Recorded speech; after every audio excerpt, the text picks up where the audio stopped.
तर पॅकिंगवरूनच कळत असेल की परत मी चालली आहे ट्रिपला. तर ह्या टायमाला मी कोकणात चालली आहे 2 दिवसासाठी. अचानक भयानक प्लॅन झाला आणि विदाऊट रिझर्वेशन मी डेअरिंग करते कोकणात जायची. तर आम्ही तात्काळ शोधत होतो. कोकणातली माणसं सॅटर्डे संडे पण सोडत नाहीत. ह्या टायमाला सीझन पण नव्हता, तरी पण एवढी गर्दी. बरं झालं संकेतने आमच्या लाईन लावली होती. संध्याकाळी 5 वाजल्यापासून लाईन लावली होती, तर आमचा 5वा नंबर आला होता. आणि ही बघा एवढी मोठी लाईन. तर आम्हाला बसायला तर जागा भेटली, पण एका सीटवरती 5 जण बसले होते. तर आम्ही आरवली रोडला उतरणार होतो. 6 तासाचा प्रवास होता. कसा तरी आम्ही घालवला आणि आम्ही उतरलो.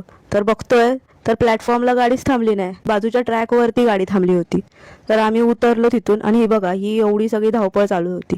कसं तरी आम्ही मग प्लॅटफॉर्मवरती आलो सर्व बॅगा घेऊन. तर ही 2 दिवसाची ट्रिप होती म्हणून बॅगा कमी होत्या.